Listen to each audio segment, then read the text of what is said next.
Eu quero compartilhar algumas coisas acerca do privilégio de liderar, mas não só liderar na pessoalidade ou na igreja, ou formar times, mas também liderar com impacto através da sua organização.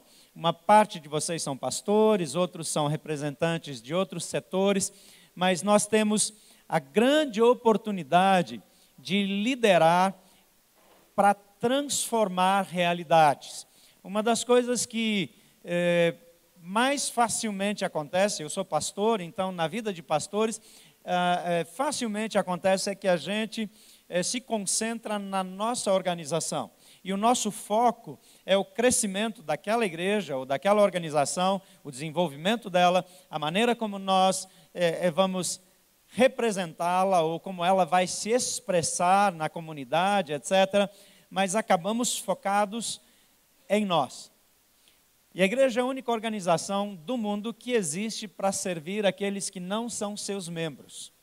Então, se você é pastor, você precisa entender de uma maneira prática, não intelectual, porque todos nós sabemos disso, mas de uma maneira bem prática, que a igreja ela não existe para servir os seus membros. Você não tem voluntários na sua comunidade, você tem agentes do reino de Deus.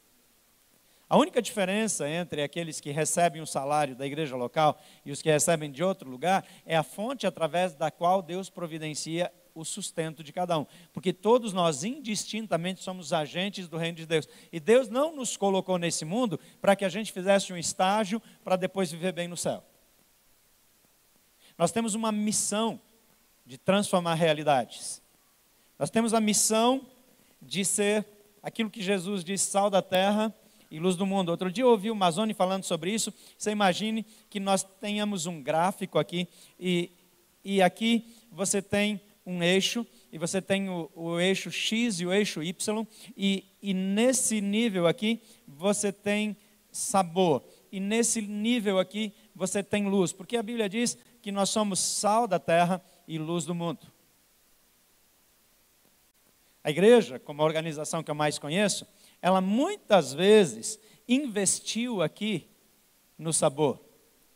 E tem muito líder de igreja que diz, nós não nos preocupamos com números, nós queremos não quantidade, mas qualidade. Primeiro que essa ideia nasceu da cabeça do Satanás. Porque a Bíblia tem até um livro que chama Números. Então já tem uma coisa errada aí com você.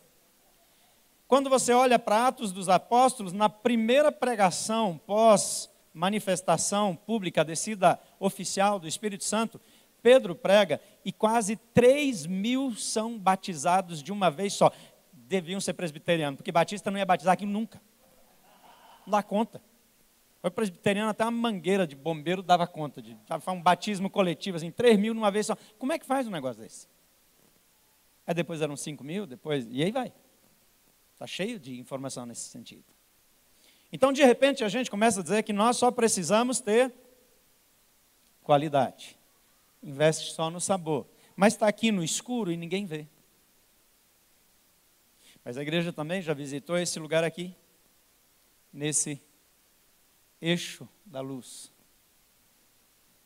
Mas vem muito para cá, mas nesse nível aqui. E quando a gente não tem sabor, esse lugar aqui não é nosso. Porque esse é o lugar do escândalo.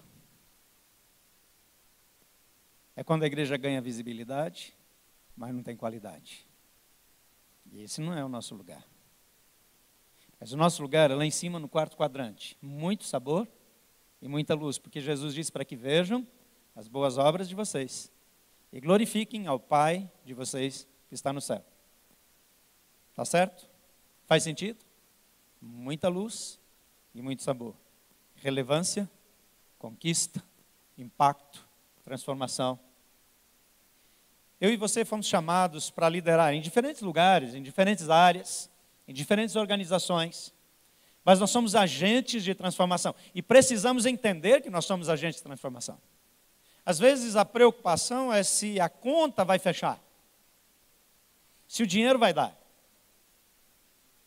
Se a gente, no fim do ano, ao invés de aumentar, não diminuiu. E às vezes a gente acha que se empatou, está valendo. Eu creio de todo o meu coração que Deus espera resultado da gente. Porque Jesus diz, vão e façam discípulos.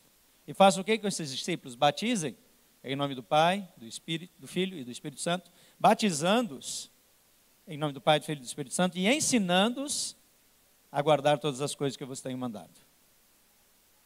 Há um comissionamento para o desenvolvimento.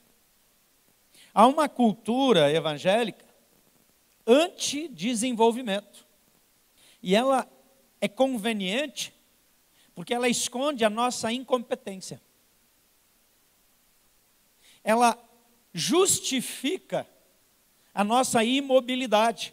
Então a gente fica investindo aqui no sabor, e no sabor, e no sabor, mas não tem luz, ninguém vê, não faz diferença. Se fechar a igreja, ninguém nem sabe. Qual é o impacto real da sua organização na comunidade? Se Deus levantou você como homem de negócios, o interesse dele não é que você faça dinheiro para mostrar que você tem dinheiro, mas para que você prospere e para que as suas boas obras sejam vistas diante dos homens e para que, ao brilhar diante dos homens, elas glorifiquem ao Pai de vocês que está nos céus. Porque a igreja não é uma organização, mas ela é formada por todos os seus componentes. A igreja é você, onde quer que você esteja. Então isso não é um desafio para os pastores, mas para todos os agentes do reino de Deus. E Ele nos chamou para isso. Nós somos formados para isso. E Jesus lá em João 15, Ele diz, eu sou a videira verdadeira e vocês são os ramos. E todo ramo que permanece em mim, esse ramo dá muito fruto.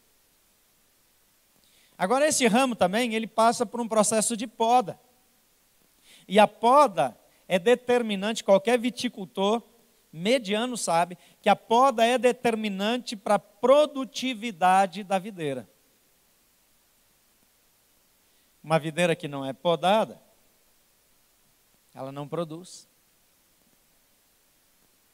Porque enche de ramo preso ao ramo que está preso na videira. E ele suga a energia do ramo, que deveria produzir fruto. Então o viticultor, ele pega os italianos chamam de britola, e é uma tesoura, e eles vão cortando. E quando corta, o ramo sangra. Perde seiva, tem dor. O processo de depuração, de crescimento, ele nem sempre é simples, leve, rápido. E quando é que é feita essa poda? Logo depois do inverno. Quer dizer, o inverno é duro. E durante o inverno, a videira ela entra no que a gente chama de processo de dormência. Porque o frio, ele é muito importante, porque toda a parte externa da videira morre, ou fica como morta. E nesse tempo, as raízes se aprofundam. Ela se fortalece e ela descansa. Aí quando está terminando o inverno, começa a brotação.